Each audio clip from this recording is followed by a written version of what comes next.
ಈ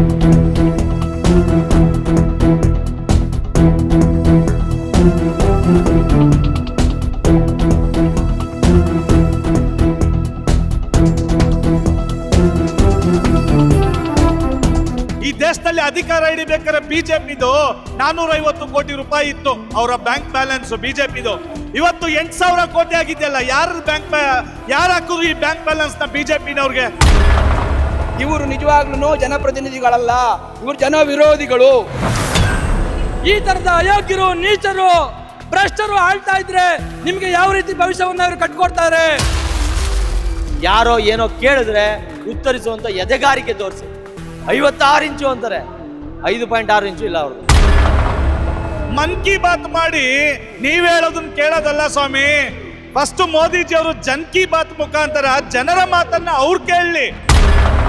aunty nationalist ಇಲ್ಲಿ ಹುಡುಗರಲ್ಲ ಅಥವಾ ಸೋನಂ ವಾಗ್ಚು ಅಲ್ಲ. ರಾಮನ ಹೆಸರಲ್ಲಿ ಇವತ್ತು ದುರುಪಯೋಗ ಪಡಿಸ್ಕೊಂಡು ನೀವು ಸರ್ಕಾರಗಳನ್ನ ರಚನೆ ಮಾಡ್ತಿದ್ದೀರಲ್ಲ, ನೀವು ನಿಜವಾದ ಆಂಟಿ ನ್ಯಾಷನಲಿಸ್ಟ್. ನೀಟ್ ಅಕ್ರಮವನ್ನು ಖಂಡಿಸಿ ಸೋನಂ ವಾಂಗ್ಚುಕ್ ಅವರನ್ನ ಬೆಂಬಲಿಸಿ ಅನಿರ್ದಿಷ್ಟಾವಧಿ ಧರಣಿಯನ್ನ ಕೆಆರ್ಎಸ್ ಪಾರ್ಟಿಯವರು ಕೈಗೊಂಡಿದ್ದಾರೆ. ಬೆಂಗಳೂರಿನ ಫ್ರೀಡಂ ಪಾರ್ಕ್ನಲ್ಲಿ ಕೆಆರ್ಎಸ್ನ ಕಾರ್ಯಕರ್ತರು, ಮುಖಂಡರು ಎಲ್ಲರೂ ಕೂಡ ನಮ್ಮ ಜೊತೆಗಿದ್ದಾರೆ. ಜೊತೆಗೆ ವಿದ್ಯಾರ್ಥಿಗಳು ಕೂಡ ಇದ್ದಾರೆ. ಅವರನ್ನೇ ಮಾತನಾಡಿಸ್ತಾ ಹೋಗೋಣ. ಸರ್, ಈಗ ಅನಿರ್ದಿಷ್ಟಾವಧಿ ಹೋರಾಟವನ್ನು ನೀವು ಮಾಡ್ತಾ ಇದ್ದೀರಿ, ಧರ್ಮೇಂದ್ರ ಪ್ರಧಾನ್ ರಾಜೀನಾಮೆಗೆ ಒತ್ತಾಯಿಸ್ತಾ ಇದ್ದೀರಿ, ಸರ್ಕಾರದಿಂದ ಉತ್ತರದಾಯಿತ್ವವನ್ನು ನಿರೀಕ್ಷಿಸ್ತಾ ಇದ್ದೀರಿ. ಹೌದು, ಇದು ಸರ್ಕಾರದ ಉತ್ತರದಾಯಿತ್ವ. ಪ್ರತಿಯೊಬ್ಬ ಪ್ರಜಾಪ್ರಭುತ್ವದಲ್ಲಿ ಇದು ಮೂಲ ಅಂಶ. ಉತ್ತರದಾಯಿತ್ವ ಅನ್ನೋದು ಮೂಲ ಅಂಶ. ಈ ಮೂಲ ಅಂಶನೇ ಕಳೆದೋಗ್ಬಿಟ್ರೆ ಪ್ರಜಾಪ್ರಭುತ್ವ ಅನ್ನೋದು ಉಳ್ಕೊಂಡಿಲ್ಲ ಅಂತಲೇ ಲೆಕ್ಕ. ಉತ್ತರದಾಯಿತ್ವ, ಉತ್ತರ ಕೊಡಬೇಕು ಅಂತಾದರೆ ಮೊದಲು ಮಾತಾಡಬೇಕು ಜನ. ನಾವು ಯಾರನ್ನ MLA MP ಗಳು ಜನಪ್ರತಿನಿಧಿಗಳನ್ನು ಕಳಿಸಿದ್ದೀವಿ, GPA ಕೊಟ್ಟು ಕಳಿಸಿರ್ತೀವಿ. GPA ಕೊಟ್ಟು ಮನುಷ್ಯ, ನಾವು ಯಾವುದೇ ನಮ್ಮ ಆಸ್ತಿಗೆ ಯಾರಿಗೋ GPA ಕೊಟ್ಟಿರ್ತೀವಿ ಅಂತ ತಿಳ್ಕೊಳ್ಳೋಣ. ಆ ಮನುಷ್ಯನಿಗೆ ಫೋನ್ ಮಾಡಿದಾಗ ಅವ್ನು ಫೋನ್ ರಿಸೀವ್ ಮಾಡಿಲ್ಲ ಅಂದರೆ ಅವ್ನು GPA ಕ್ಯಾನ್ಸಲ್ ಮಾಡ್ತೀವ ಇಲ್ವ? ನಾವು ಅವ್ನು GPAನೇ ಕ್ಯಾನ್ಸಲ್ ಮಾಡಿಬಿಡ್ತೀವಿ. ಅವ್ನು ನಂಬಿಕಸ್ತ ಅಲ್ಲ. ಅದೇ ರೀತಿ ನಡೀತಾ ಇದೆ. ವಿದ್ಯಾರ್ಥಿಗಳು ಬಂದು ಪ್ರಜಾಪ್ರಭುತ್ವದ ಬಾಗಿಲು ತಟ್ತಾ ಇರುವಾಗ ನಮಗೆ ಸಮಸ್ಯೆ ಆಗಿದೆ ಸ್ವಾಮಿ, ಈ ಸಮಸ್ಯೆನ ಬಗೆಹರಿಸ್ಕೊಡಿ ಅಂತ ಬಾಗಿಲು ತಟ್ಟುವಾಗ ಯಾರು ಬಾಗಿಲು ತೆರೆಯಲ್ವೋ ಅವನು ಜನಪ್ರತಿನಿಧಿ ಆಗಕ್ಕೆ ಸಾಧ್ಯನೇ ಇಲ್ಲ. ಬಾಗಿಲು ಮುಚ್ಕೊಂಡು 4 ಗೋಡೆಗಳ ಮಧ್ಯ ಯಾವುದೋ ಒಂದು ರಾಜಕೀಯ ಸ್ಟ್ರಾಟಜಿ ಮಾಡಿಕೊಂಡು ಈ ಹೋರಾಟವನ್ನ ದಾರಿ ತಪ್ಪಿಸುವಂತಹ ಕೆಲಸಗಳು ಮಾಡ್ತಾ ಇದ್ದಾರೆ ಅಂದ್ರೆ ಇವರು ನಿಜವಾಗ್ಲೂ ಜನಪ್ರತಿನಿಧಿಗಳಲ್ಲ, ಇವರು ಜನ ವಿರೋಧಿಗಳು. ಇದು ನಮ್ಮ ಮೂಲ ಉದ್ದೇಶ. ಉತ್ತರದಾಯಿತ್ವ ನಮ್ಮ ವ್ಯವಸ್ಥೆ, ಇಡೀ ವ್ಯವಸ್ಥೆಯಲ್ಲಿ ಅದು ಯಾವಾಗಲೂ ಹೋಗ್ಬಿಟ್ಟಿದೆ ಉತ್ತರದಾಯಿತ್ವ. ಆದರೆ ಈಗ ವಿದ್ಯಾರ್ಥಿಗಳಿಗೆ ಜೆನ್ಸಿ ಮೂವ್ಮೆಂಟ್ ಇಡೀ ಪ್ರಪಂಚದಲ್ಲಿ ನಡೀತಾ ಇದೆ. ಸೊ ಇಲ್ಲೂ ಕೂಡ ದೇಶದಲ್ಲೂ ಕೂಡ ಜೆನ್ಸಿಗೆ ಸಮಸ್ಯೆ ಆದಾಗ ಜೆನ್ಸಿಗಳು ಹೊರಗಡೆ ಬಂದಿದ್ದಾರೆ. ಅವರೇ ದೇಶದ ಭವಿಷ್ಯ, ಅವರೇ ಸಂಖ್ಯೆಯಲ್ಲಿ ಜಾಸ್ತಿ ಇರುವಂಥವ್ರು, ಅವರೇ ಜಾಸ್ತಿ ವೋಟರ್ಸು. 50% ಜನ ಇದ್ದಾರೆ ಯೂತು ಇಡೀ ಇಂಡಿಯಾದ ಪಾಪ್ಯುಲೇಷನಲ್ಲಿ. ಅಂಥವ್ರಿಗೆ ಸಮಸ್ಯೆ ಆಗಿದೆ ಅಂತ ಆದಾಗ ನೀವು 50% ಪಾಪ್ಯುಲೇಷನ್ ಬಗ್ಗೆ ನೀವು ಯೋಚನೆ ಮಾಡಲ್ಲ ಅಂದರೆ ನೀವು ಎಂಥ ಜನಪ್ರತಿನಿಧಿಗಳು, ನೀವು ಎಂಥ ಪ್ರಧಾನಮಂತ್ರಿಗಳು, ನೀವು ಎಂಥ ಮಂತ್ರಿಗಳು ಅನ್ನೋದು ನಮ್ಮ ಪ್ರಶ್ನೆ. ಅದಕ್ಕೆ ನಾವು ಇಲ್ಲಿ ಹೋರಾಟವನ್ನು ಅನಿರ್ದಿಷ್ಟಾವಧಿ ಅಲ್ಲಿ ದೆಹಲಿಯಲ್ಲಿ ಸೋನಂ ವಾಂಗ್ಚುಕ್ ಅವರು ಮತ್ತು ಇತರ CJP ಅಭಿಜಿತ್ ದೀಪ್ಕೆ ಎಲ್ಲ ಅಲ್ಲಿ ಹೋರಾಟ ಮಾಡ್ತಾ ಇದ್ದಾರೆ. ಅವ್ರಿಗೆ ಬೆಂಬಲವಾಗಿ ಬೆಂಗಳೂರಿಂದನೂ ಕೂಡ ಸಪೋರ್ಟ್ ಸಿಗಬೇಕು ಅಂತ ಹೇಳ್ಕೊಂಡು ನಾವು ಇಲ್ಲಿ KRS ಪಕ್ಷ ಮತ್ತು ಇತರ ಆಮ್ ಆದ್ಮಿ ಪಾರ್ಟಿ, ಉಳಿದ ಸಂಘಟನೆಗಳು, ಐಸಾ ಅವರೆಲ್ಲ ಒಟ್ಟು ಸೇರಿಕೊಂಡು ಒಂದು ಹೋರಾಟ ಸಮಿತಿ ಅಂತ ಮಾಡಿಕೊಂಡು, ಸೋನಂ ವಾಂಗ್ಚುಕ್ ಹೋರಾಟ ಸಮಿತಿಯಿಂದ ಮಾಡಿಕೊಂಡು ನಾವು ಈ ಪ್ರತಿಭಟನೆಯನ್ನು ಭಾನುವಾರದಿಂದ ಶುರು ಮಾಡಿ ಈಗ ಕಂಟಿನ್ಯೂ ಮಾಡ್ತಾ ಇದ್ದೀವಿ. ಇವತ್ತು 3ನೇ ದಿನಕ್ಕೆ ಬಂದಿದೆ. ಇದು ಮುಂದುವರಿಯುತ್ತೆ. ನಾಳೆ 25ನೇ ದಿನ ಇದೆ ಅವ್ರದ್ದು, ಸೋನಂ ವಾಂಗ್ಚುಕ್ ಅವ್ರದ್ದು ಉಪವಾಸದ್ದು. ಅದನ್ನು ಕೂಡ ಒಂದು ದೊಡ್ಡ ಮಟ್ಟದಲ್ಲಿ ಇವತ್ತು ಸಂಜೆ ಜನ ಎಲ್ಲ ಎಲ್ಲಿ ಸೇರ್ತಾರೆ. ನಾಳೆನೂ ಒಂದು ದೊಡ್ಡ ಮಟ್ಟದಲ್ಲಿ ಪ್ರತಿಭಟನೆ ಮುಂದುವರಿಯುತ್ತೆ. ಎಲ್ಲರೂ ಹೆಚ್ಚಿನ ಸಂಖ್ಯೆಯಲ್ಲಿ ಬಂದು ಈ ಪ್ರತಿಭಟನೆಯಲ್ಲಿ ಭಾಗವಹಿಸಿದ್ದು ಯಾವುದೋ ಒಂದು ಪಕ್ಷದ, ಒಂದು ಸಮುದಾಯದ ಹೋರಾಟ ಅಲ್ಲ, ಇಡೀ ದೇಶದ ಭವಿಷ್ಯದ ಹೋರಾಟ, ಜನರನ್ನೆಲ್ಲ ಒಗ್ಗೂಡಿಸುವಂಥ ಹೋರಾಟ. ವ್ಯವಸ್ಥೆಯ ವಿರುದ್ಧ ನಾವು ಬದಲಾವಣೆ ಬೇಕು ಅಂತ ನಾವು ಯಾರು ಯೋಚನೆ ಮಾಡ್ತಾ ಇದ್ದೀವಿ, ಅವರ ಬದಲಾವಣೆ ಬೇಕು ಅನ್ನೋದಕ್ಕೆ ಅವ್ರನ್ನ ಉತ್ತರದಾಯಿ ಮಾಡುವಂತಹ ಹೋರಾಟ. ದಯವಿಟ್ಟು ಎಲ್ಲರೂ ಹೆಚ್ಚಿನ ಸಂಖ್ಯೆಯಲ್ಲಿ ಭಾಗವಹಿಸಬೇಕು. ಈ ಹೋರಾಟಗಳನ್ನ ವಿಪಕ್ಷಗಳು ಮಾಡ್ತಾ ಇರುವಂತಹ ಹೋರಾಟಗಳನ್ನ, ಈಗ ಕಾಂಗ್ರೆಸ್ ಇರಲಿ, ನೀವು ಇರಲಿ, ಆಮ್ ಆದ್ಮಿ ಪಾರ್ಟಿ ಇರಲಿ, ಇವರೆಲ್ಲ ಮಾಡ್ತಾ ಇರುವಂತಹ ಹೋರಾಟವನ್ನ ಪೊಲಿಟಿಕಲಿ ಇದನ್ನ ಗಮನಿಸ್ತಾ ಇದ್ದಾರೆ. ಈ ಒಂದು ಹೋರಾಟ ವಿದ್ಯಾರ್ಥಿಗಳ ಪರ ಅಂತ ನೀವು ಹೇಳ್ತಾ ಇದ್ರು ಕೂಡ ಅದನ್ನ ರಾಜಕೀಯವಾಗಿ ಬಿಂಬಿಸುವಂತ ಪ್ರಯತ್ನ ಆಗ್ತಾ ಇದೆ ಅಂತ. ಅದು ಒಂದು ಪ್ರಜಾಪ್ರಭುತ್ವದಲ್ಲಿ ಎಲ್ಲ ರೀತಿಯ ನರೇಟಿವ್ಸ್ಗಳು ಬರ್ತಾನೆ ಇರ್ತವೆ. ಆದರೆ ನಾವು ಪ್ರಜ್ಞಾವಂತ ಪ್ರಜೆಗಳಾಗಿ ಗುರುತಿಸಬೇಕು ಯಾವುದು ರಾಜಕೀಯವಾಗಿ ಬೆಂಬಲಿತವಾಗಿದೆ, ಯಾವುದು ನಿಜವಾಗ್ಲೂ ಜನಪರವಾದ ಹೋರಾಟಗಳು ಆಗಿದ್ದಾವೆ ಅನ್ನೋದು ನಾವು ಪ್ರಜ್ಞಾವಂತ ಜನರು ನಮಗೆ ಯೋಚನೆ ಮಾಡಿದ್ರೆ ಗೊತ್ತಾಗುತ್ತೆ. ನಾವು ವಾಟ್ಸಪ್ ಯೂನಿವರ್ಸಿಟಿಯಲ್ಲಿ ಓದ್ತಾ ನಾವು ಇದು ಹಂಗೆ ಅಂತ ನಾವು ಯೋಚನೆ ಮಾಡ್ತಾ ಇದ್ರೆ ಅದು ವರ್ಕೌಟ್ ಆಗಲ್ಲ. ಯಾಕಂದರೆ ವಾಟ್ಸಪ್ ಯೂನಿವರ್ಸಿಟಿ ಬರೋದಂತ ಎಲ್ಲದನ್ನು ಅಜೆಂಡಾ, ಅವ್ರವ್ರ ಅಜೆಂಡಾ ಇಟ್ಕೊಂಡು ಮಾಡ್ತಿರ್ತಾರೆ. ಆದರೆ ನಿಜವಾಗ್ಲೂ ನಡೀತಾ ಇರುವಂಥ ಜನಪರ ಹೋರಾಟಗಳನ್ನು ಗುರುತಿಸಿ ಪ್ರಜ್ಞಾವಂತ ಜನ ಬಂದು ಭಾಗವಹಿಸಿ ಇದನ್ನ ದೊಡ್ಡ ಮಟ್ಟದಲ್ಲಿ ಯಶಸ್ವಿಯಾಗಿ ಮಾಡಿದ್ರೆ ಮಾತ್ರ ಪ್ರಜಾಪ್ರಭುತ್ವ ಉಳಿಯುತ್ತದೆ. ಒಂದು ಮಾತಿದೆ, ಎಲ್ರಿಗೂ ಹೇಳ್ತೀನಿ, eternal vigilance is the price for liberty. ಅಂದ್ರೆ ನಮಗೆ ಸ್ವಾತಂತ್ರ್ಯ ಬೇಕು ಅಂತ ಆದ್ರೆ ನಾವು ಸದಾ ಎಚ್ಚರಾಗಿರ್ಬೇಕು. ಎಚ್ಚರ ತಪ್ಪಿದ್ವಾ ನಮ್ಮ ಸ್ವಾತಂತ್ರ್ಯ ನಾವು ಕಳ್ಕೋಬೇಕಾಗುತ್ತೆ. ಆದ್ರಿಂದ ಎಚ್ಚರ ತಪ್ಪಬೇಡಿ. ಈಗ ಎಚ್ಚರ ಆಗುವ ಸಮಯ ಬಂದಿದೆ.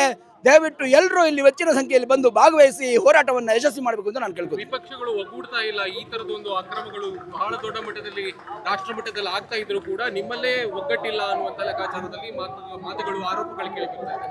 ಅಲ್ಲ, ವಿಪಕ್ಷಗಳು ಬೇಡ ನಮಗೆ. ಇದು ವಿಪಕ್ಷದ ಹೋರಾಟ ಅಲ್ಲ. ವಿಪಕ್ಷಗಳು ಯಾವತ್ತೂ ಮಾತಾಡಿಲ್ಲ. ಅವ್ರಿಗೆ ಬೇಕಾದಾಗ ಮಾತ್ರ ಮಾತಾಡಿದ್ದಾರೆ ವಿಪಕ್ಷಗಳು. ನಾವು KRS ಪಕ್ಷ ಇಲ್ಲಿ ಕರ್ನಾಟಕದಲ್ಲಿ ನಿರಂತರವಾಗಿ ನಿಮ್ಗೆ ಗೊತ್ತಿರುವ ಹಾಗೆ ಭ್ರಷ್ಟಾಚಾರದ ವಿರುದ್ಧ, ಅಕ್ರಮ ಅವ್ಯವಸ್ಥೆ ವಿರುದ್ಧ ನಿರಂತರ ಹೋರಾಟ ಮಾಡ್ಕೊಂಡೇ ಬಂದಿದ್ದೀವಿ. ಇದು ಒಂದು ದೊಡ್ಡ ಮಟ್ಟದ ಅವ್ಯವಸ್ಥೆ ಮತ್ತು ಅಕ್ರಮ ಭ್ರಷ್ಟಾಚಾರ ಆಗಿರೋದ್ರಿಂದ ನಾವು ಇದ್ರ ಜೊತೆ ಸೇರಿಕೊಂಡು ವಿದ್ಯಾರ್ಥಿಗಳಿಗೆ ಸಪೋರ್ಟ್ ಮಾಡ್ತಾ ಇದ್ವಿ. ನಾವು ಇಲ್ಲಿ ಯಾವುದೇ ರಾಜಕೀಯ ವಿಚಾರಗಳನ್ನು ನಾವು ಮಾತಾಡ್ತಾ ಇಲ್ಲ. ಆದರೆ ವ್ಯವಸ್ಥೆ, ಸಿಸ್ಟಮು, ಗವರ್ಮೆಂಟು ಯಾರ್ದಿದೆಯೋ ಅವ್ರು ಯಾರು ಉತ್ತರದಾಯಿ ಆಗಬೇಕಿತ್ತು, ಅವ್ರು ಆಗ್ತಿಲ್ಲ ಅಂತಂದಾಗ ವಿಪಕ್ಷಗಳ ಮೇಲೆ ಅದನ್ನು ತೋರಿಸುವಂಥದ್ದು, ಅವರಿಂದ ಅವರು ಪಿತೂರಿಂದ ಮಾಡ್ತಾ ಇದ್ದಾರೆ ಅನ್ನುವಂಥದ್ದು ಇದು ದೊಡ್ಡ ಮಟ್ಟದ ಮೋಸ, ಜನರಿಗೆ ಮಾಡುವಂತಹ ಮೋಸ. ಅದರಿಂದಾಗಿ ಇದು ವಿಪಕ್ಷಗಳ ವಿಚಾರ ಅಲ್ಲ, ಜನರ ವಿಚಾರ ನಾವು ತಗೊಂಡಿದ್ದೀವಿ. ಜೊತೆಗೆ ಎಲ್ಲರೂ ಇದರಲ್ಲಿ ಭಾಗವಹಿಸಿ, ಯಾರನ್ನು ದಾರಿ ತಪ್ಪಬೇಡಿ ದಯವಿಟ್ಟು. ಸೊ ಈಗ ಮೋದಿ ಮತ್ತು ಧರ್ಮೇಂದ್ರ ಪ್ರಧಾನ್ ಅವರ ಸೈಲೆನ್ಸ್ ಬಗ್ಗೆ ನೀವೇನು ಹೇಳ್ತೀರಾ? ಮೋದಿ ಅವರ ಸೈಲೆನ್ಸು ಅದರ ಬಗ್ಗೆ ನಾನು ವಿಶೇಷವಾಗಿ ಹೇಳೋದೇನಿಲ್ಲ, ಎಲ್ರಿಗೂ ಗೊತ್ತಿದೆ. ಆದರೆ ಈ ಸೈಲೆನ್ಸರ್ ಹಾಕೊಂಡಿದ್ದಾರೆ. ಅವ್ರು ಏನೋ ಒಂದು ಸೈಲೆನ್ಸರು ಶೂಟ್ ಮಾಡುವಾಗ ಸೌಂಡ್ ಬರಬಾರ್ದು ಅಂತ ಸೈಲೆನ್ಸರ್ ಹಾಕೊಳ್ತಾರಲ್ಲ, ಹಂಗೆ ಅವರು ಅದನ್ನು ಸೈಲೆನ್ಸರು ಮೊದಲಿಂದನೇ ಹಾಕೊಂಡ್ಬಂದಿದ್ದಾರೆ. ಯಾಕೆ ಹಾಕೊಂಡ್ಬಂದಿದ್ದಾರೆ ಅಂದರೆ, ನಾನು ನಿಜವಾಗ್ಲೂ ಪ್ರಜಾಪ್ರಭುತ್ವದಲ್ಲಿ ಜನಪರ ಕೆಲಸ ಮಾಡಕ್ಕೆ ಬಂದಿಲ್ಲ, ನನಗೆ ಪ್ರಶ್ನೆಗಳು ಬಂದೇ ಬರ್ತವೆ, ಅದನ್ನು ನಾನು ತಪ್ಪಿಸ್ಕೊಂಡ್ರೆ ಬಚಾವ್ ಆಗ್ತೀನಿ. ಅವ್ರು ನಿಜವಾಗ್ಲೂ ಜನಪರವಾದ ವಿಚಾರಗಳಂತ ಮಾಡ್ತೀನಿ ಅಂತ ಬಂದಿದ್ದಿದ್ರೆ ಅವರು ಪ್ರಶ್ನೆಗಳನ್ನು ತಗೊಳ್ತಾ ಇದ್ರು, ಅವರು ಚರ್ಚೆಗೆ ಮುಂದಾಗ್ತಾ ಇದ್ರು, ಬಂದು ಹೋರಾಟಗಳು ನಡೆಯುವಾಗ ಬಂದು ಮಾತಾಡ್ತಾ ಇದ್ರು. ಯಾಕೆಂದ್ರೆ ಅವ್ರು ಜನಪರ ಕಾಳಜಿ ಅಲ್ವಾ ಇರೋದು, ಮಾಡ್ತಾ ಇದ್ರು. ಅವ್ರಿಗೆ ಜನಪರ ಕಾಳಜಿ ಇಲ್ಲ.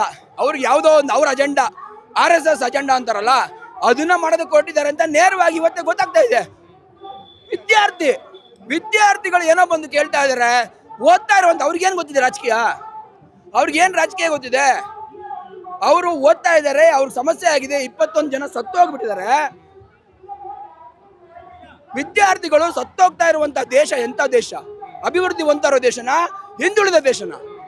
ಬೇರೆ ಬೇರೆ ದೇಶಗಳಲ್ಲಿ, ಆಫ್ರಿಕಾದಲ್ಲಿ ಅಲ್ಲಿ ಇಲ್ಲಿ ರೋಗಗಳಿಂದ ಸಾಯ್ತಾರೆ, ಇನ್ನೊಂದು ಅದರಿಂದ ಸಾಯ್ತಾರೆ. ಅವು ಪೂರ್ತಿ ಹಿಂದುಳಿದಿವೆ. ನಾವು ಅದರಿಂದ ಒಂದು ಸ್ವಲ್ಪ ಮುಂದೆ ಬಂದಿದ್ದೀವಿ. ಆದರೆ ಇಲ್ಲಿ ವಿದ್ಯಾರ್ಥಿಗಳು ವಿದ್ಯೆ ಇಲ್ಲದೆ ಸಾಯ್ತಾ ಇದ್ದಾರೆ, ವಿದ್ಯೆಗಾಗಿ ಸಾಯ್ತಾ ಇದ್ದಾರೆ ಅಂದಾಗ ನಾವು ಇನ್ನು ಎಷ್ಟು ಎಚ್ಚರಾಗಿರ್ಬೇಕು, ಎಷ್ಟು ಸ್ಪಂದಿಸಬೇಕು, ವ್ಯವಸ್ಥೆನ ಎಷ್ಟು ಸರಿ ಮಾಡಬೇಕು. ತಪ್ಪಿತಸ್ಥರು ಅನ್ನುವ ರೀತಿಯಲ್ಲಿ ಮಾಡಲಾಗ್ತಾ ಇದೆ, ಬಿಂಬಿಸಲಾಗ್ತಾ ಇದೆ. ಅವ್ರು ತಪ್ಪಿತಸ್ಥರೇ. ಯಾರು ಈ ವ್ಯವಸ್ಥೆನ ಕಟ್ಕೊಂಡಿದ್ದಾರೆ, ಯಾರು ಈ ವ್ಯವಸ್ಥೆ ನಡೆಸ್ತಾ ಇದ್ದಾರೆ, ಅವರು ತಪ್ಪಿತಸ್ಥರೇ. ಆ ತಪ್ಪಿತಸ್ಥಕ್ಕೆ ಅವರು ಶಿಕ್ಷೆ ಏನಿದೆ, ಯಾರು ಮಂತ್ರಿ, ಅದನ್ನ ಯಾರು ಉಸ್ತುವಾರಿ ತಗೊಂಡಿದ್ದಾರೆ ಅವ್ರನ್ನ ಫಸ್ಟ್ ಬಿಡುಗಡೆ ಮಾಡುವಂತ ಮೊದಲನೇ ಕೆಲಸ ಆಗಬೇಕು. ನಮ್ಮ ದೇಶದಲ್ಲಿ ಲಾಲ್ ಬಹದ್ದೂರ್ ಶಾಸ್ತ್ರಿ ಅವರು ಒಂದೇ ಒಂದು ಟ್ರೈನ್ ಇನ್ಸಿಡೆಂಟ್ ಆಗಿದ್ದಕ್ಕೆ ರಾಜೀನಾಮೆ ಕೊಟ್ಬಿಟ್ಟು ಹೋಗ್ಬಿಟ್ರು. ಅಂತಹ ಪರಂಪರೆ ಇರುವಂತಹ ದೇಶ ನಮ್ದು.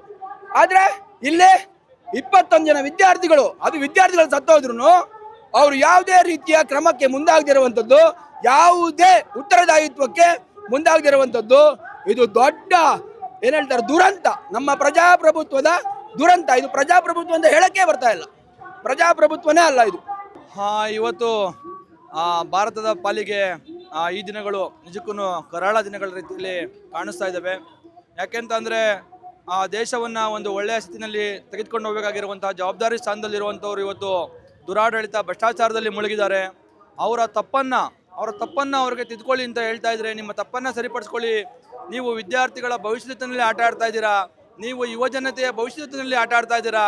ದಯವಿಟ್ಟು ನೀವು ತಪ್ಪನ್ನು ತಿದ್ಕೊಂಡು ತಪ್ಪಿತಸ್ಥರಿಗೆ ಶಿಕ್ಷೆ ಕೊಡಿ ಅಂತ ಹೇಳಿ ಕೇಳ್ತಾ ಇದ್ರೆ, ಇಲ್ಲ ನಾವು ಭ್ರಷ್ಟರನ್ನೇ ಸಾಕೋದು, ಇಲ್ಲ ನಾವು ದುರಾಡಳಿತ ನಡೆಸುವಂಥವ್ರನ್ನ, ಅಯೋಗ್ಯರನ್ನ, ಅಸಮರ್ಥರನ್ನೇ ಸಮರ್ಥಿಸ್ಕೊಳ್ಳೋದಕ್ಕೆ ಇರೋದು ಅನ್ನುವಂಥ ರೀತಿಯಲ್ಲಿ ಏನಿವತ್ತು ನರೇಂದ್ರ ಮೋದಿ ಅವರ ಸರ್ಕಾರ ವರ್ತನೆ ಮಾಡ್ತಾ ಇದೆ. ಇದರ ವಿರುದ್ಧ ಇವತ್ತು ದೇಶಾದ್ಯಂತ ಪ್ರತಿಭಟನೆಗಳು ಶುರುವಾಗಿದ್ದಾವೆ. ಬಹಳ ಮುಖ್ಯವಾಗಿ ಗಮನಿಸಬೇಕಾಗಿರೋದು, ಯಾವುದೋ ಒಂದು ಸಂಘಟನೆ, ಪಕ್ಷ ಅಲ್ಲ, ಯುವ ಜನತೆ, ವಿದ್ಯಾರ್ಥಿಗಳು ವಾಲಂಟಿಯರ್ ಆಗಿ ಇವತ್ತು ಬೀದಿಗಿಳಿತಾ ಇದ್ದಾರೆ. ಹೋರಾಟ ಮಾಡ್ತಾ ಇದ್ದಾರೆ. ಲಾಠಿ ಏಟಿಗೆ ಎದುರ್ತಾ ಇಲ್ಲ, ನಿಮ್ಮ ಬಂದೂಕದ ಶಬ್ದಕ್ಕೆ ಅವರು ಎದುರ್ತಾ ಇಲ್ಲ. ಈಗ ಎದುರಬೇಕಾಗಿರೋ ಸರ್ದಿ ನಿಮ್ಮದು. ನೀವು ಇವತ್ತು ಎದುರಲಿಲ್ಲ ಅಂತ ಅಂದ್ರೆ ನಿಮಗೆ ಮುಂದೆ ಕುರ್ಚಿಯಲ್ಲಿ ಕೂತ್ಕೊಳ್ಳೋದಕ್ಕೆ ಅವಕಾಶಗಳೇ ಸಿಗದ ಹಾಗೆ ಈ ಇವತ್ತು ಎಚ್ಚೆತ್ತಿರುವಂತ ಯುವ ಪಡೆ, ವಿದ್ಯಾರ್ಥಿಗಳ ಪಡೆ ಮಾಡುತ್ತೆ. ಏನಾಗಿದೆ ಇವತ್ತು ನಮ್ಮ ದೇಶಕ್ಕೆ? ನಿಜಕ್ಕೂ ಬಹಳ ಬೇಸರವಾಗ್ತಾ ಇದೆ. ನಿನ್ನೆ ಜಂತರ್ ಮಂತರಲ್ಲಿ ಏನಾಯ್ತು ಅಂತ ಹೇಳಿ ನೋಡ್ಬೋದು.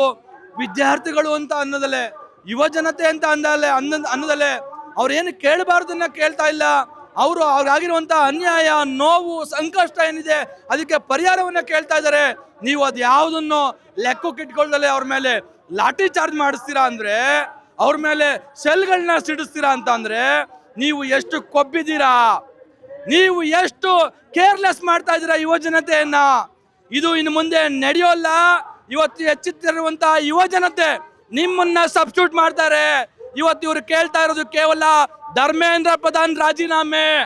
ಈ ಹೋರಾಟ ಮುಂದುವರೆದು, ಈ ಕ್ರಾಂತಿ ಮುಂದುವರೆದ್ರೆ ನಾಳೆ ನಿಮ್ಮ ಸಬ್ಸ್ಟಿಟ್ಯೂಟ್, ನೀವಲ್ಲಿರೋದು ಬೇಡ, ನೀವಲ್ಲಿ ಕುರ್ಚಿಯಲ್ಲಿ ಇರೋದು ಬೇಡ, ನಿಮ್ಮ ಸರ್ಕಾರ ಬೇಡ ಅನ್ನುವಂತ ತೀರ್ಮಾನಕ್ಕೆ ಭಾರತ ದೇಶ ಬರುತ್ತೆ. ನರೇಂದ್ರ ಮೋದಿ ಅವರೇ, ಬಿಜೆಪಿ ಸರ್ಕಾರ ಅರ್ಥ ಮಾಡ್ಕೋಬೇಕು. ದೇಶದ 90% ಜನ ಮತದಾರರು ನಿಮ್ಗೆ ಮತ ನೀಡಿಲ್ಲ. ನಿಮಗೆ ಕೇವಲ 50%ಗಿನ್ನ ಕಡಿಮೆ ಜನ ಮತ ನೀಡಿರೋದು. ಇನ್ನ ದೇಶದ 50ಕ್ಕಿಂತ ಹೆಚ್ಚು ಜನ ನಿಮ್ಮನ್ನ ವಿರೋಧಿಸುವಂತಹ ಜನ ಈ ದೇಶದಲ್ಲಿ ಇದ್ದಾರೆ.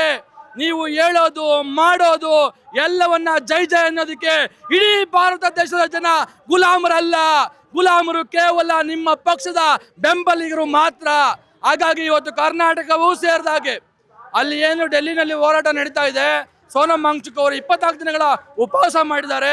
ನಾವು ಕರ್ನಾಟಕವೂ ಕೂಡ ಇಂತಹ ದೇಶವ್ಯಾಪಿ ನಡೀತಾ ಇರುವಂತಹ ಒಂದು ಒಳ್ಳೆಯ ಉದ್ದೇಶಕ್ಕೆ, ಒಳ್ಳೆಯ ವಿಚಾರಕ್ಕೆ ನಡೀತಾ ಇರುವಂತಹ ಹೋರಾಟಕ್ಕೆ ಬೆಂಬಲಿಸಬೇಕು, ಬೆಂಬಲ ನೀಡಬೇಕು ಅಂತ ಹೇಳಿ ಕರ್ನಾಟಕ, ಸೋನಮ್ ಬೆಂಬಲಿಸಿ ಕರ್ನಾಟಕ ಅನ್ನುವಂತಹ ಈ ಒಂದು ಪ್ರತಿಭಟನೆಯನ್ನ ಕರ್ನಾಟಕ ರಾಜ್ಯದ ಪರವಾಗಿ ಇಲ್ಲಿ ಫ್ರೀಡಂ ಪಾರ್ಕ್ ಬೆಂಗಳೂರಿನಲ್ಲಿ ನಡೆಸ್ತಾ ಇದ್ದೀವಿ.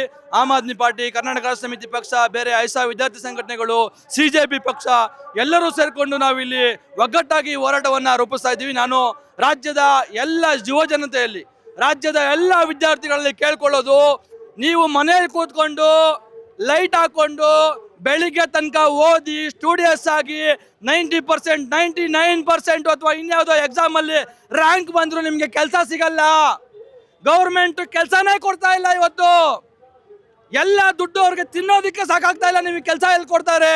ಹಾಗಾಗಿ ನೀವು ರಾಜಕೀಯ ಪ್ರಜ್ಞೆಯನ್ನ ಬೆಳೆಸ್ಕೊಂಡಿಲ್ಲ ಅಂತ ಅಂದ್ರೆ ಇವ್ರು ಏನು ಅನ್ಯಾಯ ಮಾಡ್ತಾ ಇದ್ದಾರೆ, ಏನು ದುರಾಡಳಿತ ಮಾಡ್ತಾ ಇದ್ದಾರೆ, ಏನು ಭ್ರಷ್ಟಾಚಾರ ಮಾಡ್ತಾ ಇದ್ದಾರೆ, ಇದನ್ನ ನೀವು ಗಮನಿಸ್ಕೊಂಡು ಇದಕ್ಕೆ ಪರ್ಯಾಯವಾಗಿ ಏನ್ ಮಾಡಬೇಕು ಅಂತ ಹೇಳಿ ಆಲೋಚನೆ ಮಾಡಿಲ್ಲ ಅಂತ ಅಂದ್ರೆ ನೀವು ಮನೇಲಿ ಕೂತ್ಕೊಂಡು ಓದಿದ್ರೆ ಅದು ಏನೇನಕ್ಕೂ ಪ್ರಯೋಜನ ಬರ್ದಂಗೆ ಆಗುತ್ತೆ.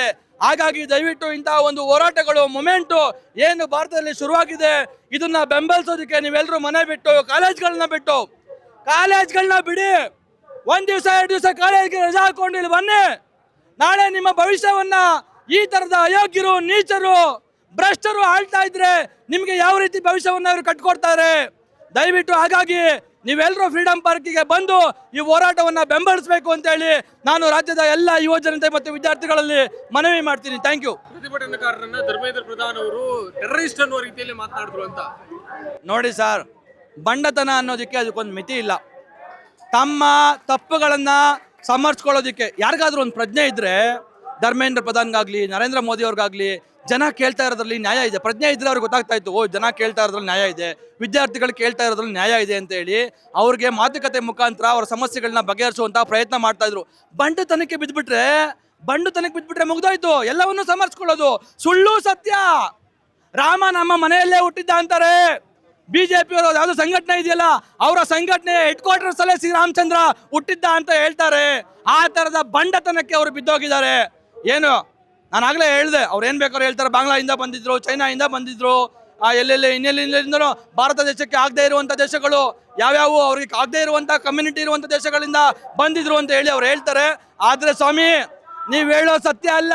ಇಲ್ಲಿ ನೋಡಿ ಎಷ್ಟು ಜನ ಇದ್ದಾರೆ, ಅಲ್ಲಿ ನೋಡಿ ಜಂತರ್ ಮಂತರ್ಲಿ ಎಷ್ಟು ಜನ ಇದ್ದಾರೆ. ವಿದ್ಯಾರ್ಥಿಗಳು, ತಿಳುವಳಿಕೆ ಇರುವಂತ, ಪ್ರಜ್ಞೆ ಇರುವಂತ, ಜ್ಞಾನ ಇರುವಂತ, ದೇಶದ ಬಗ್ಗೆ ಕಾಳಜಿ ಮತ್ತೆ ನಿಜವಾದ ದೇಶ ಪ್ರೇಮ ಇರುವಂತ ಯುವ ಜನತೆ ಎಚ್ಚೆತ್ತಿದ್ದಾರೆ. ನಿಮ್ಮ ಸುಳ್ಳುಗಳನ್ನ ಅವರು ಕೇಳೋಲ್ಲ. ನಿಮ್ಮ ಸುಳ್ಳುಗಳು ಭಾರತದಲ್ಲಿ ಇನ್ನು ಮುಂದೆ ನಡೆಯೋಲ್ಲ. ನೀವು ನಿಮ್ಮ ಅಂಗಡಿಯನ್ನ ಕ್ಲೋಸ್ ಮಾಡಬೇಕಾಗುತ್ತೆ, ನೀವು ನಿಮ್ಮ ಆಟವನ್ನ ಬಂದ್ ಮಾಡಲೇಬೇಕಾಗುತ್ತೆ. ಸುಮಾರು 3 ದಿನದಿಂದ ಈ ಹೋರಾಟವನ್ನು ನೀಟ್ ವಿರುದ್ಧದ ನೀಟ್ ಏನು ಲೀಕ್ ಆಗಿದೆ, ಧರ್ಮೇಂದ್ರ ಪ್ರಧಾನ್ ಅವರ ರಾಜೀನಾಮೆ ಕೇಳಿ ಮತ್ತೆ ಸೋನಮ್ ವಾಂಗ್ಚುಕ್ ಅವರನ್ನ ಬೆಂಬಲಿಸಿ ಈ ಹೋರಾಟವನ್ನು ಮಾಡ್ತಾ ಇದ್ದೀವಿ. ಎಲ್ರಿಗೂ ಇಡೀ ದೇಶಕ್ಕೆ ಇವತ್ತು ಗೊತ್ತಾಗಿದೆ, ಇಡೀ ದೇಶದ ಜನತೆ BJP ಮತ್ತು ಅದರ ಅಕ್ರಮಗಳ ವಿರುದ್ಧ ಸಿಡಿದೆದ್ದಿದೆ. ಆದರೆ BJP ಇನ್ನೂ ನಾನು ಇದನ್ನು ಹೇಗೋ ನಿಭಾಯಿಸ್ಬಿಡ್ತೀನಿ, ಮತ್ತೆ ಇದಕ್ಕೆ ಇನ್ಯಾವುದೋ ಪಾಕಿಸ್ತಾನವೋ ಇನ್ಯಾವುದೋ ಮುಸಲ್ಮಾನರದ ಇನ್ಯಾವುದೋ ವಿಷಯಗಳನ್ನು ಮಧ್ಯೆಗೆ ತೋರಿಸಿ ಸರಿ ಮಾಡಿ ಅಥವಾ ಇದನ್ನು ಮ್ಯಾನೇಜ್ ಮಾಡಿಬಿಡ್ತೀವಿ ಅಂತ ಹೇಳೋದು ಒಂದು ಕಡೆ. ಆದರೆ ಒಂದು ಕಡೆ ಹೆದರಿ ಈಗ ಆಲ್ರೆಡಿ ಸಂಸತ್ ಬಿಟ್ಟು ಓಡೋಗಾಗಿದೆ. ಸೊ ಈ ಥರದ್ದೆಲ್ಲ ಬೆಳವಣಿಗೆ ನಡೀತಾ ಇದೆ. ಇಡೀ ದೇಶಾದ್ಯಂತ ಸುಮಾರು 50,000 ಯುವಜನರು ಕೋಟ್ಯಾಂತರ ಜನರ ಪ್ರತಿನಿಧಿಗಳಾಗಿ, ಕೋಟ್ಯಾಂತರ ಯುವಜನರ ಪ್ರತಿನಿಧಿಗಳಾಗಿ ಬೀದಿಗಿಳಿದ್ದಾರೆ. ಯಾವ ಮಳೆ ಬಿಸಿಲು ಲಾಠಿ ಚಾರ್ಜು ಇನ್ಯಾವ ದಬ್ಬಾಳಿಕೆಗೂ ಹೆದರದೆ ತಮ್ಮ ಎದೆಯನ್ನು ಒಡ್ಡಿ ತುಂಬ ಪ್ರಬಲವಾಗಿ ಇವತ್ತು ದೇಶವನ್ನು ಕಟ್ಟೋ ನಿಟ್ಟಲ್ಲಿ ಅಂದರೆ ಈ BJPಗೆ ಪಾಠ ಅಥವಾ BJP ಅಥವಾ ಯಾವುದೇ ಭ್ರಷ್ಟ ಸರ್ಕಾರ, ಕಾಂಗ್ರೆಸ್ ಇರ್ಬೋದು, ಎಲ್ರಿಗೂ. ಯಾಕೆಂದರೆ ನೀವು ಅರ್ಥ ಮಾಡ್ಕೋಬೇಕು, ಇವತ್ತು ಅಲವೆನ್ಸ್ ಹೆಂಗಿದೆ ಅಂದರೆ BJP ಮಾಡಿದಾಗ ಕಾಂಗ್ರೆಸ್ ಮಾತಾಡ್ತಿಲ್ಲ, ಕಾಂಗ್ರೆಸ್ ಮಾಡಿದಾಗ BJP ಮಾಡ್ತಿಲ್ಲ. ಇವತ್ತು ಇದೇ ಕಾಂಗ್ರೆಸ್ ಇಲ್ಲಿ ಬಿಡದಿಯಲ್ಲಿ ಎಂಥ ಸಮೃದ್ಧವಾದ ಫಲವತ್ತಾದ ಭೂಮಿಯನ್ನು ವಶಪಡಿಸ್ಕೊಳ್ಳೋಕೆ ನೋಡ್ತಾ ಇದೆ. BJPಯ ಪ್ರಬಲ ಪ್ರತಿಭಟನೆ ಏನಾದ್ರು ನೋಡಿದಿರಾ ನೀವು? ಇಲ್ಲ. ಅಲ್ಲಿ ಇಷ್ಟು ದೊಡ್ಡ ನೀಟ್ ಹಗರಣ, ನಮ್ಮದೇ ಮಕ್ಕಳು 20 ಏನ್ ಹೇಳಿ, ಹೌದು 23 ಜನ ಸತ್ತಿದ್ದಾರೆ. ಅವರು ಬೇರೆ ಬೇರೆ ಜಾತ್ರೆ ಮುಂಚೋ ಇನ್ನೊಂದೋ ಮತ್ತೊಂದೋ ಬೇರೆ ಬೇರೆ ಮಾಡ್ಕೊಂಡು ಕಾಲಹರಣ ಮಾಡ್ತಾ ಇದ್ದಾರೆ. ಇದು ಒಂದು ಹೊಂದಾಣಿಕೆಗೆ ಬಂದ್ಬಿಟ್ಟಿದ್ದಾರೆ ಇಬ್ರು. ಈಗ ನಮ್ಮನ್ನು ಬಿಟ್ರೆ ನೀನು, ನಿನ್ನ ಬಿಟ್ರೆ ನಾನು, ಬೇರೆ ಇನ್ಯಾರು ಬರಲ್ಲ. ಹಂಗಾಗಿ ನಾವಿಬ್ರು ಆಪೋಸ್ ಮಾಡದೆ ನಾವು ಹೊಂದಾಣಿಕೆಯಲ್ಲಿ ಹೋಗ್ಬಿಟ್ರೆ ಎಲ್ಲ ಸರಿಯಾಗ್ಬಿಡುತ್ತಲ್ಲ. ಇಡೀ ದೇಶವನ್ನೇ ಲೂಟಿ ಮಾಡ್ಬೋದು. ಇವತ್ತು ಕರ್ನಾಟಕ ರಾಜ್ಯ ಸರ್ಕಾರ ಕಾಂಗ್ರೆಸ್ ಇರಲಿ BJP ಇರಲಿ ಎಲ್ಲೆಲ್ಲಿದ್ದಾವೆ, ಏನೇನೆಲ್ಲ ಕಾಮಗಾರಿಗಳಾಗ್ತಾ ಇದ್ದಾವೆ, ಸಂಪೂರ್ಣ ಕಳಪೆ. ಇದೇ BJP ಸರ್ಕಾರದ 7,000 ಕೋಟಿ 5,000 ಕೋಟಿ 10,000 ಕೋಟಿ ಹಾಕಿ ಮಾಡಿದಂಥ ರಸ್ತೆಗಳು, ವಿಮಾನ ನಿಲ್ದಾಣದ ಮೇಲ್ಛಾವಣಿಗಳು, ಇನ್ಯಾವುದೋ ಕಟ್ಟಡಗಳು ಕುಸಿತಾ ಇದೆ. 106 ವರ್ಷ ಹಿಂದೆ ಕಟ್ಟಿದಂಥವೆಲ್ಲ ಚೆನ್ನಾಗಿದ್ದಾವೆ. ಈಗ 3-6 ತಿಂಗಳಲ್ಲಿ ಕಟ್ಟಿದಂಥದ್ದು ಕುಸಿದು ಹೋಗ್ತಾ ಇದೆ. ಎಲ್ಲಿಗೆ ಹೋಗ್ಬೇಕು ಜನರು? ಜನರ ಬದುಕು ತುಂಬಾ ಹೀನಾಯವಾಗ್ಬಿಟ್ಟಿದೆ. ಈಗ ನಾನು ಹೇಳೋದು, ನಾನು ಇದ್ರ ಪಾಯಿಂಟ್ ನಿಮ್ಗೆ ಹೇಳ್ಬೇಕು ಅಂದ್ರೆ, ಈ ಏನು ಈ ದೇಶದಲ್ಲಿ 3 ಇದಿದೆ ಪಂಗಡ. ಇವತ್ತು ಬೇರೆ ಹಿಂದೆ ಆ ಜಾತಿ ಈ ಜಾತಿ ಆ ಪಂಗಡ ಈ ಪಂಗಡ ಹಂಗಲ್ಲ. ಈಗ ಏನಾಗಿದೆ, ಇಡೀ ದೇಶಾದ್ಯಂತ ಮಿಡಲ್ ಕ್ಲಾಸ್ ಪೀಪಲ್ಸ್ ಏನಿದ್ದಾರೆ, ಅಬೌವ್ 30-40 ಏಜ್ ಅವ್ರನ್ನೆಲ್ಲರನ್ನು ಒಂದು ಗ್ರೂಪ್ ಮಾಡಿ ಹಾಕ್ಬಿಟ್ಟ ಇದ್ದಾರೆ. ಅವರೆಲ್ಲ ವಾಟ್ಸಪ್ ಯೂನಿವರ್ಸಿಟಿ ಅಂತ ಅದ್ರ ಹೆಸರು. ಆ ವಾಟ್ಸಪ್ ಯೂನಿವರ್ಸಿಟಿಗಳಲ್ಲಿ ಇವ್ರೇನು ಕೆಲಸ ಇಲ್ಲ. ಈ ಅಂಕಲ್ಗಳಿಗೆ, ಬೇರೆ ಬೇರೆ 30-40 ಏಜ್ ಆದವ್ರಿಗೆ, ಅದ್ರ ಮೇಲಿರೋರಿಗೆ ಏನು ಕೆಲಸ ಇಲ್ಲ. ಆ ಗ್ರೂಪಲ್ಲಿ ಏನು ಬರುತ್ತೆ ಅದೇ ಸತ್ಯ. ಆ ಗ್ರೂಪಲ್ಲಿ ಇವ್ರಿಗೆಲ್ಲ ಈಗ ಎಲೆಕ್ಟ್ರೋ ಬಾಂಡು, PM ಕೇರು ಎಲ್ಲ ಹಣಗಳನ್ನ ಅಕ್ರಮವಾಗಿ ಒಂದು ರೀತಿ ಲೆಕ್ಕಪತ್ರನೇ ಕೊಡದೆ ಎಲ್ಲ ದೋಚ್ಕೊಂಡು ಅದನ್ನ ಈ ರೀತಿ ಇದಕ್ಕೆ ಬಳಸ್ಕೊಂಡು ಇದೆಲ್ಲ ಮಾಡಿ ವ್ಯವಸ್ಥಿತವಾಗಿ ಸುಳ್ಳುಗಳನ್ನ ಜನರ ತಲೆಗೆ ತುಂಬ್ತಾ ಇದ್ದಾರೆ ಅವರು. ನೆಕ್ಸ್ಟ್ ಅದಕ್ಕಿಂತ ಮೇಲೆ ಒಂದು ಸ್ವಲ್ಪ ಅಬೋ ಮಿಡಲ್ ಕ್ಲಾಸ್ ಪೀಪಲ್ ಏನಿದ್ದಾರೆ ಅವರು ಮಾಧ್ಯಮಗಳು ನೋಡ್ತಾರೆ. ಯಾವ ಮಾಧ್ಯಮ ಇವತ್ತು ಅಂದರೆ ಸಣ್ಣ ಪುಟ್ಟ ನಿಮ್ಮಂಥ ಯೂಟ್ಯೂಬ್ ಮತ್ತು ಸಣ್ಣ ಪುಟ್ಟ ಮಾಧ್ಯಮಗಳಿಟ್ರೆ, ಯಾವ ಮುಖ್ಯ ಮೇನ್ ಸ್ಟ್ರೀಮ್ ಮಾಧ್ಯಮಗಳು ಪ್ರಧಾನಿಯ ಅಥವಾ BJP ವೈಫಲ್ಯಗಳನ್ನು ತೋರಿಸ್ತಾ ಇದ್ದಾವೆ? ಅವೇನಿದ್ರು ಮೆಲೋಡಿ ಜೊತೆ ಮೆಲೋಡಿ ಕೊಟ್ಟಿದ್ದು, ಇನ್ಯಾವುದೋ ಇದರದ್ದು ಸಣ್ಣ ಪುಟ್ಟ ಅದೇ ಪ್ರಧಾನಿ ಅಲ್ಲೋದ್ರು, ಪ್ರಧಾನಿ ಇಲ್ಲೋದ್ರು, ಅವ್ರಿಗೆ ಮಗು ಆಯಿತು, ಇವ್ರಿಗೆ ಬಸ್ರಾಯಿತು, ಇನ್ನೊಂದಾಯಿತು, ಈ ಥರದ್ದು ಬರೀ ಈ ಥರದ್ದೇ. ನಿಜವಾಗ್ಲೂ ದೇಶದಲ್ಲಿ ರೈತರು ಸಾಯ್ತಾ ಇದ್ದಾರೆ, ವಿದ್ಯಾರ್ಥಿ ಸಾಯ್ತಾ ಇದ್ದಾರೆ, ಇಷ್ಟೆಲ್ಲ ಏನೆಲ್ಲ ಆಗ್ತಾ ಇದೆ ಇದ್ರ ಬಗ್ಗೆ ತೋರಿಸ್ತಾ ಇದ್ದಾರೆ ಇವತ್ತು. ಹಂಗಾಗಿ ಅವ್ರಿಗೆ ಮೇಲ್ಪಂಕ್ತಿಯಲ್ಲಿ ಯಾರಿದ್ದಾರೆ ಅವ್ರಿಗೂ ಏನು ಗೊತ್ತಾಗ್ತಿಲ್ಲ ಈ ದೇಶದ ಬಗ್ಗೆ. ಸರ್ಕಾರಕ್ಕೆ ಗೊತ್ತಾಯ ಇಷ್ಟೇ, ದಯಮಾಡಿ ಇದು ಬೇರೆ ರೀತಿ ತಿರ್ಕೊಳ್ಳುತ್ತೆ. ನಿಮ್ಗಿನ್ಮೇಲೆ ಉಳುಗಾಲ ಇಲ್ಲ. ನಿಮ್ಮ ಧರ್ಮ ಇದ್ರದ್ದು ಆಟಗಳು, ಧರ್ಮದ ಮಧ್ಯೆ ತಂದಿಕ್ಕೋದು, ಇನ್ನೊಂದು ಮತ್ತೊಂದು ಆಟಗಳನ್ನು, ಹಿಂದುತ್ವದ ಆಟವನ್ನು ಬಿಟ್ಟು ಸರಿಯಾದ ಆಡಳಿತವನ್ನು ಕೊಡಲಿಕ್ಕೆ ಮುಂದೆ ಬನ್ನಿ. ಒಂದು ಪ್ರೆಸ್ ಕಾನ್ಫರೆನ್ಸ್ಗಳು, ಪ್ರೆಸ್ ಮೀಟ್ ಮಾಡಿ ಜನರಿಗೆ ಅಕೌಂಟಬಿಲಿಟಿ ತೋರಿಸಿ, ಯಾರೋ ಏನೋ ಕೇಳಿದ್ರೆ ಉತ್ತರಿಸುವಂಥ ಎದೆಗಾರಿಕೆ ತೋರಿಸಿ. 56 ಇಂಚು ಅಂತಾರೆ, 5.6 ಇಂಚು ಇಲ್ಲ ಅವ್ರದ್ದು. ಹೇಳಿ, 56 ಇಂಚಲ್ಲ, ಅಲ್ಲಿ ಪಾಯಿಂಟ್ ಹಾಕಿದ್ರು ಅಷ್ಟು ಇಲ್ಲ ಪಾರ್ಟಿದು. ಅಷ್ಟಕ್ಕಾದ್ರೂ ಒಂದು ಪತ್ರಿಕಾಗೋಷ್ಠಿ ಮಾಡ್ಬೋದಿತ್ತಲ್ಲ. ಅಟ್ಲೀಸ್ಟ್ ಬರೀ 5.6 ಇದ್ರೂ ಒಂದು ಪತ್ರಿಕಾಗೋಷ್ಠಿ ಮಾಡ್ಬೋದಿತ್ತು. ನನಗೇನು ಅಷ್ಟಿರೋದು ಇಲ್ಲ, ಗೊತ್ತಿಲ್ಲ. ಆ ಕಾರಣಕ್ಕೆ ಧರ್ಮ ಇನ್ನೊಂದು, ನಾವು ಈ ಧರ್ಮದವ್ರೆ, ನಾವು ಈ ದೇಶದವ್ರೆ, ನಾವು ಹಿಂದೂಗಳೇ, ನಾವು ಡೈಲಿ ಪೂಜೆ ಮಾಡ್ತೀವಿ, ದೇವ್ರನ್ನ ಆರಾಧಿಸ್ತೀವಿ. ಆದರೆ ಅನ್ಯಾಯಗಳನ್ನು ಕೇಳ್ತೀವಿ. ನಾವು ಧರ್ಮ ಭಕ್ತರಷ್ಟೇ ಅಲ್ಲ, ದೇಶ ಭಕ್ತರು, ದೇಶ ಪ್ರೇಮಿಗಳು. ನಾವು ಅಂಧಭಕ್ತರಲ್ಲ. ಹಂಗಾಗಿ ನಿಮ್ಮ ಅಂಧಭಕ್ತಿಯನ್ನ ನೀವು ಅಲ್ಲೇ ಇಟ್ಕೊಳ್ಳಿ, ಬಿಜೆಪಿಗೆ ತೋರಿಸ್ಕೊಳ್ಳಿ. ಆದರೆ ಈ ದೇಶದ ಜನರ ಮುಂದೆ ನೀವು ತೋರ್ಸಕ್ಕೆ ಹೋಗಬೇಡಿ. ಇದು ನಿಮಗೆ ಮತ್ತೆ ಬಿಜೆಪಿಗರಿಗೆ ನಾನು ಹೇಳೋದು, ದಯಮಾಡಿ ಬಂದು ಮಾತಾಡಿ. ಅಥವಾ ಇದಕ್ಕೆ ಇಷ್ಟು ದಿನ ಎಲ್ಲೂ ಮುಂದೆನೂ ಬಂದಿಲ್ಲ, ನಿಮ್ದು ಏನು ಸಮಸ್ಯೆ ಅಂತಲೂ ಕೇಳಿಲ್ಲ. ಇವತ್ತು ಈ ಅಯೋಗ್ಯ ನಾಲಾಯಕ್ ಮಂತ್ರಿಗಳಿರ್ಬೋದು, ನಮ್ಮ ದೇಶದ ಪ್ರಧಾನಮಂತ್ರಿ ಅಂತ ಹೇಳ್ಕೊಳ್ಳೋ ವ್ಯಕ್ತಿ ಇರ್ಬೋದು. ಹಂಗಾಗಿ ಅದನ್ನ ಬಂದು ಕೇಳಿ. ಧರ್ಮೇಂದ್ರ ಪ್ರಧಾನ್ ರಿಸೈನ್ ಮಾಡಲೇಬೇಕು. ನಮ್ಮೆಲ್ಲರ ಬೆಂಬಲ ಸೋನಂ ವಾಂಗ್ಚುಕ್ ಅವ್ರಿಗೆ. ನಾಳೆ ಮತ್ತೆ ಬುಧವಾರ ಇಲ್ಲಿ ಉಪವಾಸ ಸತ್ಯಾಗ್ರಹವನ್ನು ಮಾಡ್ತಾ ಇದೀವಿ ಬೆಳಗ್ಗೆಯಿಂದ. ಹಂಗಾಗಿ ಇಲ್ಲಿ ಈ ರಾಜ್ಯದ ಎಷ್ಟೆಲ್ಲ ಜನರು ಇಲ್ಲಿ ಬಂದು ಸೇರ್ಬೋದು, ನಮ್ಮನ್ನು ಸಹಕರಿಸ್ಬೋದು, ಈ ಹೋರಾಟಕ್ಕೆ ಕೈ ಜೋಡಿಸ್ಬೋದು. ದಯಮಾಡಿ ನಾಳೆ ಬನ್ನಿ ಅಂತ ಕೇಳ್ಕೊಂಡು ನನ್ನ ಮಾತು ಮುಗಿಸ್ತೀನಿ. ನಮಸ್ಕಾರ. ಇವತ್ತು ಈ ದೇಶದಲ್ಲಿ ಇರ್ತಕ್ಕಂಥದ್ದು ಒಂದು ಸಂವೇದನಾಶೀಲತೆ ಇಲ್ದಿರ್ತಕ್ಕಂಥ ದರಿದ್ರ ಸರ್ಕಾರ. ಕಳೆದ 10 ವರ್ಷಗಳಿಂದ ಮೋದಿಜಿ ಅವ್ರಿಗೆ ಯಾರೂ ಗುರುತರವಾದ ಪ್ರಶ್ನೆಗಳನ್ನ ಮಾಡದೇ ಇರೋ ಪರಿಣಾಮ ಇವತ್ತು ವಿದ್ಯಾರ್ಥಿಗಳು ಬೀದಿಲಿ ಇಳಿದಿದ್ದಾರೆ ಅಂತ ಹೇಳ್ಬೋದು.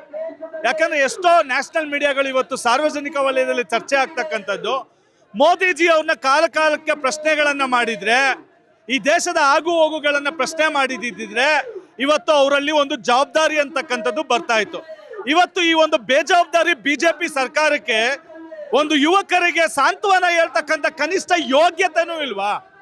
ಅಟ್ಲೀಸ್ಟ್ ನೀವು ಟ್ವೀಟ್ ಮಾಡಿ, ಮಕ್ಕಳ ಈ ತರ ತಪ್ಪಾಗಿದೆ, ನಮ್ಮ ಸರ್ಕಾರದಿಂದ ನಾವು ಸರಿ ಮಾಡ್ತೀವಿ, ಧೃತಿಗೆ ಹೇಳ್ಬೇಡಿ ಅಂತ ಧೈರ್ಯ ತುಂಬಕ್ಕಾಗ್ಲಿಲ್ವಾ? ಮನ್ ಕಿ ಬಾತ್ ಮಾಡಿ ನೀವ್ ಹೇಳೋದನ್ನ ಕೇಳೋದಲ್ಲ ಸ್ವಾಮಿ. ಫಸ್ಟ್ ಮೋದಿಜಿ ಅವರು ಜನ್ ಕಿ ಬಾತ್ ಮುಖಾಂತರ ಜನರ ಮಾತನ್ನ ಅವ್ರು ಕೇಳಲಿ.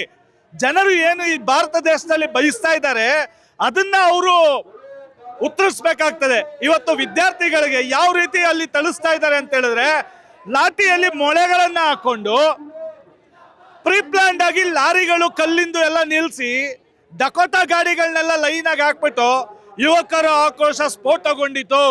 ಕಲ್ಲುಗಳನ್ನ ತೂರಾಟ ಮಾಡಿದ್ರು, ಗಾಡಿಯನ್ನ ಜಖಂ ಮಾಡಿದ್ರು ಅಂತ ಪಿಕ್ಚರ್ನ ಮಾಡೋದಕ್ಕೆ ಏನು ಇವರು ಬಿಜೆಪಿನವರು ಮತ್ತೆ ದೆಹಲಿ ಪೊಲೀಸು ಸಹ ಎಲ್ಲರೂ ಜಾಯಿನ್ ಆಗಿ ಆ ವಿದ್ಯಾರ್ಥಿ ಹೋರಾಟವನ್ನ ದಿಕ್ಕು ತಪ್ಪಿಸ್ತಾ ಅಂತ ಅಲ್ಕ ಕೆಲಸಕ್ಕೆ ಕೈ ಹಾಕಿದ್ದಾರೆ. ಇದು ನಿಜಕ್ಕೂ ಅಕ್ಷಮ್ಯ. ಈ ದೇಶದ ಯುವಕರು ಕೇಳ್ತಾ ಇರ್ತಕ್ಕಂಥದ್ದು ಜವಾಬ್ದಾರಿ ತಗೊಳ್ಳಿ. ಯಾವುದೇ ಸರ್ಕಾರ ಆಗ್ಲಿ, ಕಳೆದ 10 ವರ್ಷಗಳಲ್ಲಿ 150 ಎಕ್ಸಾಮ್ಗಳು ಪೇಪರ್ ಲೀಕಿಂದ ನಿಂತಿದೆ. ಇದಕ್ಕೆ ಯಾರು ಜವಾಬ್ದಾರಿ? ಕೇಂದ್ರ ಸರ್ಕಾರದ ಅಧೀನದಲ್ಲೇ 40 ಎಕ್ಸಾಮ್ಗಳು ನಿಂತಿದೆ. ಇದಕ್ಕೆ ಯಾರು? ನೀಟ್ ಎಕ್ಸಾಮ್ 1 ಸತಿ ಆಗಿದೆಯಾ? 6 ಸತಿ ಪೇಪರ್ ಲೀಕ್ ಆಗಿದೆ. 6 ಸತಿ ಪೇಪರ್ ಆಗಿರೋದಕ್ಕೆ ಇವತ್ತು ನಾವು ಕ್ರಮ ತಗೊಂಡ್ಬಿಟ್ಟಿದೀವಿ, ನಾವೆಲ್ಲ ಮಾಡಿದೀವಿ. ಅದಲ್ಲ, ಫಸ್ಟ್ ತಲೆದಂಡ ಆಗ್ಲಿ. ಈ ದೇಶದ ಯುವಕರು ಏನ್ ಬಯಸ್ತಾ ಇದ್ದಾರೆ ಅದಕ್ಕೆ ಮನ್ನಣೆಯನ್ನ ಕೊಡಬೇಕು ಬಿಜೆಪಿ ಗೌರ್ಮೆಂಟ್ ಅಂತಕ್ಕಂಥದ್ದು ಆಗ್ರಹ. ಇವತ್ತು ಫ್ರೀಡಂ ಪಾರ್ಕ್ ಅಲ್ಲೂ ಅಷ್ಟೇ ಎಲ್ಲ ಸಮಾನ ಮನಸ್ಕ ಪಕ್ಷಗಳು ಸಿಜೆಪಿಯೊಂದಿಗೆ ಸೇರಿ ಏನು 3 ದಿವಸದಿಂದ ನಾವು ಬೃಹತ್ ಪ್ರತಿಭಟನೆಗಳನ್ನ ಮಾಡ್ತಾ ಇದ್ದೀವಿ. ಮತ್ತು ಈ ಕೇಂದ್ರ ಸರ್ಕಾರ ಈ ಒಂದು ರಾಜೀನಾಮೆಯನ್ನ, ಧರ್ಮೇಂದ್ರ ಪ್ರಧಾನ್ ರಾಜೀನಾಮೆಯನ್ನ ಪಡಿಬೇಕು, ಯುವಕರ ಹೋರಾಟಕ್ಕೆ ಮನ್ನಣೆಯನ್ನ ಕೊಡಬೇಕು ಅಂತಕ್ಕಂಥದ್ದು ನಮ್ಮ ಆಗ್ರಹ. ಪ್ರತಿಭಟನೆ ಮಾಡುವವರನ್ನ ಟೆರರಿಸ್ಟ್ ಅನ್ನೋ ರೀತಿಯಲ್ಲಿ ಬಿಂಬಿಸ್ತಿರುವಂತ ಅದು ಅವರ ಮನಸ್ಥಿತಿ. ಬಿಜೆಪಿನವ್ರು ಏನು ಅಂತ ಹೇಳಿದ್ರೆ, ಒಂದು IT ಸೆಲ್ ಮಾಡ್ಕೊಂಡು ಯಾರಾದ್ರೂ ದೇಶದ ರೈತರು ಹೋರಾಟ ಮಾಡಿದ್ರೆ ಅನ್ನದಾತರನ್ನ ಖಲಿಸ್ತಾನಿಗಳು ಅವ್ರಿಗೆ ಸ್ಪಾನ್ಸರ್ ಕೊಡ್ತಾರೆ, ಸ್ಪಾನ್ಸರ್ ಬೇರೆ ಕಡೆಯಿಂದ ಬರುತ್ತೆ. ಬಿಜೆಪಿನವ್ರಿಗೆ ಎಲ್ಲಿಂದ ಸ್ಪಾನ್ಸರ್ ಬರ್ತಾ ಇದೆ? ಈ ದೇಶದಲ್ಲಿ ಅಧಿಕಾರ ಹಿಡಿಬೇಕಾದ್ರೆ ಬಿಜೆಪಿದು 450 ಕೋಟಿ ರೂಪಾಯಿ ಇತ್ತು ಅವರ ಬ್ಯಾಂಕ್ ಬ್ಯಾಲೆನ್ಸ್ ಬಿಜೆಪಿದು. ಇವತ್ತು 8,000 ಕೋಟಿ ಆಗಿದೆಯಲ್ಲ. ಯಾರು ಹಾಕಿದ್ರು ಈ ಬ್ಯಾಂಕ್ ಬ್ಯಾಲೆನ್ಸ್ ನ? ಬಿಜೆಪಿನವ್ರಿಗೆ. ಯಾರು ಬಿಜೆಪಿ ಅವ್ರಿಗೆ ಫಂಡ್ ಮಾಡಿದ್ದು? ಎಲ್ಲ ಲಫಡ ಕೆಲಸಗಳನ್ನ ಮಾಡಿಬಿಟ್ಟು ಬೇರೆ ಬೇರೆ ಪಕ್ಷದಿಂದ ಬೇರೆ ಯಾರು ಕನ್ಸ್ಟ್ರಕ್ಷನ್ ಕಂಪ್ನಿ ಮತ್ತೆ ಕಾರ್ಪೊರೇಟ್ ಕಂಪ್ನಿಗಳಿಂದ ಚಂದಾವನ್ನ ವಸೂಲಿ ಮಾಡ್ಕೊಂಡು ಚಂದಾ ಚೋರಿ. ಒಂದ್ ಕಡೆ ರಾಮನ ಹೆಸರು ಹೇಳ್ಕೊಂಡು ಅಧಿಕಾರಕ್ಕೆ ಬಂದ್ರು, ಇನ್ನೊಂದ್ಸತಿ ರಾಮನ ಉಂಡಿನೂ ಲೂಟಿ ಮಾಡ್ತಾ ಇದ್ದಾರೆ, ದೇಶದ ಖಜಾನೆಯನ್ನು ಲೂಟಿ ಮಾಡ್ತಾ ಇದ್ದಾರೆ. ಇವರೆಲ್ಲ ದೇಶಭಕ್ತರು ಅಂತ ನಾಚಿಕೆ ಆಗ್ಬೇಕು ಬಿಜೆಪಿನವ್ರಿಗೆ. ಇನ್ನಾದ್ರೂ ನೋಡಿ ಎಷ್ಟು ಜನ ಹಿಂದೂಗಳ ಭಾವನೆಗೆ ಧಕ್ಕೆ. 22 ಲಕ್ಷ ಜನದಲ್ಲಿ ಯಾರು ಹಿಂದೂಗಳಿಲ್ವಾ? ನಾನ್ಸೆನ್ಸ್ಗಳು ನೀವು ಬಿಜೆಪಿನವರು ಬಿಜೆಪಿ ಐಟ್ಸ್ ಅಲ್ಲಿ ಸಮರ್ಥನೆ ಮಾಡೋದಕ್ಕೆ ಒಂದು ಯೋಗ್ಯತೆ ಇಟ್ಕೊಳ್ಳಿ. ಇವತ್ತು ದೇಶದ ಮಕ್ಕಳು ಕೇಳ್ತಾ ಇರೋದು ಇದನ್ನ ನೀವು ಖಲಿಸ್ತಾನಿಗಳು ಮತ್ತೆ ಆಂಟಿ ನ್ಯಾಷನಲಿಸ್ಟ್ ಅಲ್ಲ ರೀ. ಬಾಬಾ ಸಾಹೇಬ್ ಅಂಬೇಡ್ಕರ್ ಸಂವಿಧಾನದ ಪ್ರಕಾರ ಪ್ರತಿಯೊಬ್ಬ ಭಾರತೀಯನಿಗೂ ಹಕ್ಕಿದೆ. ಇಲ್ಲಿ ಏನು ತಪ್ಪಾಗ್ತದೆ ಆ ತಪ್ಪನ್ನ ಕೇಳ್ತಕ್ಕಂಥ ಹಕ್ಕಿದೆ. ಅದನ್ನ ದಾರಿ ತಪ್ಪಿಸ್ತಕ್ಕಂಥ ಯಾವುದೇ ಒಂದು ಇದಕ್ಕೆ ಹೋಗ್ಬೇಡಿ. ಈಗಾಗಲೇ ನಿಮಗೆ ಮಾನ ಮರ್ಯಾದೆ ಕಳೀತಾ ಇದ್ದಾರೆ ಆದಿ ಬೀದಿಯಲ್ಲಿ. ಇನ್ನ ನಿಮಗೆ ನಿಮ್ಮ ಈ ಒಂದು ಅನಾಚಾರಕ್ಕೆ ಉಳಿಗಾಲ ಇಲ್ಲ. ಈ ದೇಶದಲ್ಲಿ ಯುವ ಭಾರತ ಸಿಡಿದೆದ್ದಿದೆ. ಇನ್ನಾದ್ರೂ ಮಾನ ಮರ್ಯಾದೆಯಿಂದ ಬಿಜೆಪಿ ನಡ್ಕೋಬೇಕು ಅಂತಕ್ಕಂಥದ್ದು ನಮ್ಮ ಆಗ್ರಹ. ಮತ್ತೆ ಧರ್ಮೇಂದ್ರ ಪ್ರಧಾನ್ ಮತ್ತೆ ಕೇಂದ್ರ ಬಿಜೆಪಿ ನಾಯಕರ ಸೈಲೆನ್ಸ್ ಬಗ್ಗೆ ಅವ್ರು ಯಾಕಂದ್ರೆ ಸೈಲೆನ್ಸ್ ಏನು ಅಂತ ಹೇಳಿದ್ರೆ, ಅನ್ಪಡ್ಗಳು ವಿದ್ಯಾವಂತರಾಗಿದ್ರೆ ಇರಪ್ಪ ಅಕೌಂಟಬಿಲಿಟಿ ನನ್ನನ್ನು ಕೇಳ್ತಾ ಇದ್ದಾರೆ, ನಾವು ಈ ದೇಶದ ಜನರಿಗೆ ಉತ್ತರ ಕೊಡೋಣ ಅಂತೇಳಿ. ಆದ್ರೆ ಇದುವರೆಗೂ ಅವ್ರಿಗೆ ಪಬ್ಲಿಕ್ ಅನ್ನ ಬಂದು ಅಟೆಂಡ್ ಮಾಡ್ತಕ್ಕಂಥ ಯೋಗ್ಯತೆ ಬಿಜೆಪಿನವ್ರಿಗಿಲ್ಲ. ಹೇಳಿದ್ನಲ್ಲ, ಮನ್ ಕಿ ಬಾತ್ ಅಂತ ಇವ್ರು ಯಾರೋ ಪತ್ರಕರ್ತರು ಬರ್ಕೊಟ್ಟಿರೋ ಪ್ರಶ್ನೆಗೆ ಉತ್ತರ ಕೊಡಕ್ಕೆ ದೊಡ್ಡ ನಾಯಕರು ಇವರೇ ಬೇಕಾ? ಅದನ್ನ ನನ್ನ ಮನೆ ಮಗು ಮಾಡುತ್ತೆ. ನನ್ನ ಮನೇಲಿ 5 ವರ್ಷದ ಮಗು ಇದೆ. ಮಗು ಈ ಡೈಲಾಗ್ ಡೆಲಿವರಿ ಮಾಡು ಅಂದ್ರೆ ಅದು ಡೆಲಿವರಿ ಮಾಡುತ್ತೆ. ಆದ್ರೆ ಇವ್ರಿಗೆ ಭಾವನೆಗಳಿರ್ಬೇಕಲ್ಲ, ಜನರನ್ನ ಅಡ್ರೆಸ್ ಮಾಡ್ತಕ್ಕಂಥ ಭಾವನೆ ಇಲ್ದೇ ಇರ್ತಕ್ಕಂಥ ಬೇವರ್ಸಿ ಸರ್ಕಾರ ಬಿಜೆಪಿ ಸರ್ಕಾರ. ಇನ್ನಾದ್ರೂ ನಿಮಗೆ ಮಾನ ಮರ್ಯಾದೆ ಇದ್ರೆ ಏನ್ ನಾವು ಅಣ್ಣಾ ಹಜಾರೆ ಆಂದೋಲನದಿಂದ ಬಂದ್ರಲ್ಲ, ದೇಶದ ಜನ ನಿಮ್ಮನ್ನ ಯಾಕೆ ತಂದಿದ್ದು? ಭ್ರಷ್ಟಾಚಾರ ನಿರ್ಮೂಲನೆ ಮಾಡ್ಲಿ, ಈ ದೇಶದಲ್ಲಿ ಒಳ್ಳೆ ಆಡಳಿತ ಬರ್ಲಿ ಅಂತ ಮಾಡಿದ್ರು. ನೀವು ಅವ್ರು UPA ಸರ್ಕಾರಕ್ಕಿಂತ ಹತತ್ವಾಗಿದ್ದೀರಾ. ನೀವು UPA ಸರ್ಕಾರಕ್ಕಿಂತ ನೀವು ಹತತ್ವಾಗಿದ್ದೀರಾ. ಯಾರನ್ನು ಪಬ್ಲಿಕ್ ನ ಅಡ್ರೆಸ್ ಮಾಡಲ್ಲ, ಪಬ್ಲಿಕ್ ಎಮೋಷನ್ ನ ಅರ್ಥ ಮಾಡ್ಕೊಳ್ಳಲ್ಲ. ರೈತರು ನಮ್ಮವರಲ್ಲ, ವಿದ್ಯಾರ್ಥಿಗಳು ನಮ್ಮವರಲ್ಲ, ಇನ್ಯಾರು ಈ ದೇಶದಲ್ಲಿ, ಭಾರತ ದೇಶದಲ್ಲಿ. ನಾವಿವತ್ತು ಸುಮಾರು 3ನೇ ದಿನ ಸತತವಾಗಿ ಸಿಜೆಪಿ ಅವರು ಏನು ನೀಟ್ ಪೇಪರ್ ಎಕ್ಸಾಮ್ ಲೀಕ್ ವಿರುದ್ಧ ಹೋರಾಟಕ್ಕೆ ಕರೆದ್ರು, ಅದಕ್ಕೆ ಬೆಂಬಲಿಸಿ ಸೋನಂ ಬೆಂಬಲಿಸಿ ಕರ್ನಾಟಕ ಅಂತ ಹೇಳಿ ಸಮಾನ ಮನಸ್ಕರ ವೇದಿಕೆಯಲ್ಲಿ ಒಂದಾಗಿರುವಂತಹ ಆಮ್ ಆದ್ಮಿ ಪಕ್ಷವು ಕೂಡ ನಾವು ನಮ್ಮ ನೇತೃತ್ವದಲ್ಲಿ ಇವತ್ತು ಪ್ರತಿಭಟನೆ ನಡೀತಿದೆ. ಸಾಕಷ್ಟು ಯುವಕರು ಇಲ್ಲಿ ಬಂದು ಪಾಲ್ಗೊಳ್ತಾ ಇದ್ದಾರೆ. ಯಾವುದೇ ರಾಜಕೀಯದ ಉದ್ದೇಶ ಇಲ್ಲ, ಆದ್ರೆ ಸಾವನ್ನ ಒಪ್ಪಿರುವಂತಹ, ತಮ್ಮ ಪ್ರಾಣವನ್ನ ಕಳ್ಕೊಂಡಿರುವಂತಹ 22 ವಿದ್ಯಾರ್ಥಿಗಳಿಗೆ ನಾವು ನ್ಯಾಯವನ್ನ ಕೇಳ್ತಾ ನೀಟ್ ಎಕ್ಸಾಮ್ ಅಕ್ರಮದ ವಿರುದ್ಧ ಧ್ವನಿ ಎತ್ತುತ್ತಾ ಒಂದು ಪೇಪರ್ ಲೀಕ್ಗಳನ್ನ ತಡೆಗಟ್ಟೋಣ ಅನ್ನೋ ಒಂದು ನಿಟ್ಟಿನಲ್ಲಿ ಹೋರಾಟಕ್ಕೆ ಕೂತಿದ್ವಿ. ಜಂತರ್ ಮಂತರ್ನಲ್ಲಿ ಮಕ್ಕಳು ಏನ್ರಲ್ಲ ಕೇಳಿದ್ರು, ನಿಮ್ಮನ್ನ ಕೇಳ್ತಿರೋದು ಒಂದು ಅಕೌಂಟಬಿಲಿಟಿ. ನೀವು ಅಕೌಂಟಬಿಲಿಟಿನೂ ಕೊಡೋದಕ್ಕೆ ಯೋಗ್ಯತೆ ಇಲ್ಲ ಅಂದ್ಮೇಲೆ ನೀವು ಧರ್ಮೇಂದ್ರ ಪ್ರಧಾನ್ ಅವರೇ, ನೀವು ಒಂದು ನಿಮ್ಮ ಅವಧಿಯಲ್ಲೇ 3 ಬಾರಿ ಪೇಪರ್ ಲೀಕ್ ಆಗಿದೆ ನಿಮ್ಮ ಅವಧಿಯಲ್ಲಿ. ಹಂಗಾದ್ರೆ ಇದಕ್ಕೆ ನ್ಯಾಯಯುತವಾಗಿ ನೀವೇ ತಾನೇ ಹೊಣೆ ತಗೋಬೇಕು, ನೀವೇ ತಾನೇ ನೈತಿಕ ಹೊಣೆ ತಗೋಬೇಕು. ಆ ಹೊಣೆ ತಗೊಂಡು ರಾಜೀನಾಮೆ ಕೊಡಿ. ಅದನ್ನೇ ನಾವು ಕೇಳ್ತಿರೋದು. ಒಂದು ಸಿಸ್ಟಮ್ ಅಲ್ಲಿ ಬದಲಾವಣೆ ತರಬೇಕು ಅಂದ್ರೆ ಇಂಥ ನಾಲಾಯಕ ಮಂತ್ರಿಗಳು ಇವತ್ತು ತಲುಪಬೇಕು. ಇದನ್ನ ಖಂಡಿಸ್ತಾ ನಿನ್ನೆ ನಡೆದಿರುವಂತ ವಿದ್ಯಾರ್ಥಿಗಳ ಮೇಲೆ ಏನು ಹಲ್ಲೆ ಮಾಡಿದ್ದಾರೆ, ಪೊಲೀಸಿನ ಹೆಸರಲ್ಲಿ ಗೂಂಡಾ ರೀತಿ ವರ್ತನೆ ಮಾಡಿದಾರಲ್ಲ, ಅದನ್ನ ಖಂಡಿಸ್ತಾ ನಾವು ಇವತ್ತು ಹೋರಾಟವನ್ನ ಸಂಜೆ 6 ಗಂಟೆ ತರ ಹಮ್ಮಿಕೊಂಡಿದೀವಿ. ಎಲ್ಲರೂ ಕೂಡ ನಾನು ಕೇಳೋದಿಷ್ಟೇ, ಒಂದು ತಾಯಿಯಾಗಿ, ನಾನು ಕೂಡ ತಾಯಿ ಸರ್, ಯಾರೋ ನನ್ನ ಮಕ್ಕಳನ್ನ ಹೊಡಿತಿದ್ರೆ ನೋಡೋದಿಕ್ಕೆ ಆಗೋದಿಲ್ಲ. ನನ್ನ ಮಗನು ನೀಟ್ ಬರೀತಾನೆ. ಸೊ ಹಾಗಾಗಿ ದಯವಿಟ್ಟು ತಾವೆಲ್ಲರೂ ಪೋಷಕರು ನಿಮ್ಮ ಬೆಂಬಲವನ್ನ ಶಾಂತಿಯುತವಾಗಿ ನೀವಿರೋ ಕಡೆನೆ ನಿಮ್ಮ ಸೋಷಿಯಲ್ ಮೀಡಿಯಾದಲ್ಲಿ ತೋರಿಸಿ ಅಂತ ಹೇಳ್ತಾ ನಾನು ನನ್ನ ಮಾತನ್ನ ಮುಗಿಸ್ತಾ ಇದ್ದೀನಿ. ಧನ್ಯವಾದಗಳು. ಕೋರ್ಟ್ನ ಆದೇಶವನ್ನು ನೆಪವಾಗಿ ಇಟ್ಕೊಂಡು ಸೋನಂ ಅವರನ್ನ ಜಂತರ್ ಮಂತರ್ನಿಂದ ಬಂಧಿಸಲಾಯಿತು. Correct sir. ಬಂಧಿಸ್ಬೇಕಾದ್ರೆ ಕೋರ್ಟ್ನ ಹೆಸರನ್ನ ಇಟ್ಕೊಳ್ತಾರೆ. ಆ ಬೆಡ್ಶೀಟ್ಗಳು ಸರ್, ಅವ್ರು ಏನ್ ತಪ್ಪು ಮಾಡಿದ್ದಾರೆ ಸರ್? ಬೆಡ್ಶೀಟ್ಗಳನ್ನ ಮುಚ್ಚಿ ಆ ಪರ್ದೆಗಳ ಹಾಕಿ ತಗೊಂಡು ಹೋಗೋದಕ್ಕೆ ಅವ್ರೇನ್ ಆಂಟಿ ನ್ಯಾಷನಲಿಸ್ಟಾ? ಇವ್ರುಗಳು ಮಾಡೋ ಅಕ್ರಮಕ್ಕೆ ಒಬ್ರು ಧ್ವನಿ ಎತ್ತುತ್ತಾ ಇದ್ದಾರೆ ಅಂದ್ರೆ ಅವರನ್ನ ನೀವು ಕರ್ಕೊಂಡು ಹೋಗೋ ರೀತಿ ಮನವೊಲಿಸ್ಬೇಕು ಸರ್. ಒಬ್ಬ ಮಿನಿಸ್ಟರು 20 ದಿನ ಕೂತಿದ್ರು, ಬಂದು ಮಾತಾಡಿದ್ರೆ ಈ ವ್ಯವಸ್ಥೆ ಆಗ್ತಿತ್ತ ಸರ್? ಈ ರೀತಿ ಅನ್ಯಾಯವನ್ನ ಖಂಡಿತವಾಗ್ಲೂ ಎಲ್ಲರೂ ಖಂಡಿಸ್ಬೇಕು. ಆಂಟಿ ನ್ಯಾಷನಲಿಸ್ಟ್ ಇಲ್ಲಿ ಹುಡುಗರಲ್ಲ ಅಥವಾ ಸೋನಂ ವಾಗ್ಚು ಅಲ್ಲ. ರಾಮನ ಹೆಸರಲ್ಲಿ ಇವತ್ತು ದುರುಪಯೋಗ ಪಡಿಸ್ಕೊಂಡು ನೀವು ಸರ್ಕಾರಗಳನ್ನ ರಚನೆ ಮಾಡ್ತಿದ್ದೀರಲ್ಲ, ನೀವು ನಿಜವಾದ ಆಂಟಿ ನ್ಯಾಷನಲಿಸ್ಟ್. ಪ್ರತಿಭಟನಾಕಾರರನ್ನೇ ಆಂಟಿ ನ್ಯಾಷನಲಿಸ್ಟ್, ಟೆರರಿಸ್ಟ್ ಅನ್ನೋ ರೀತಿಯಲ್ಲೆಲ್ಲ ಧರ್ಮೇಂದ್ರ ಪ್ರಧಾನ್ ಅವರು ಬಿಜೆಪಿ ಅವರೆಲ್ಲ ಮಾತಾಡ್ತಾರೆ ಅಂತ. ಖಂಡಿತ ಸರ್, ಅದನ್ನ ನಾ ಹೇಳಿದೆ. ದೇಶಕ್ಕೆ ದ್ರೋಹ ಮಾಡೋರು ವಿದ್ಯಾರ್ಥಿಗಳಲ್ಲ ಸರ್. ರಾಮನ ಹೆಸರಲ್ಲಿ ಹನುಮನನ್ನ ನೀವು ಬೀದಿಯಲ್ಲಿ ಕುಣಿಸ್ತಾ ಮೋಸ ಮಾಡ್ತಿರೋದು, ಜನರ ಕಣ್ಣಿಗೆ ಮಣ್ಣೆರ್ಚಿರೋದು ನಿಮ್ಮ ಕೇಂದ್ರ ಬಿಜೆಪಿ ಸರ್ಕಾರ. ನೀವು ಆಂಟಿ ನ್ಯಾಷನಲಿಸ್ಟ್. ಬೀದಿಗೆ ಇಳಿದಿದ್ದಾರೆ ಜನ್ಸಿ, ಅವ್ರನ್ನ ನೀವು ತಡೆಯೋದಿಕ್ಕಾಗಲ್ಲ.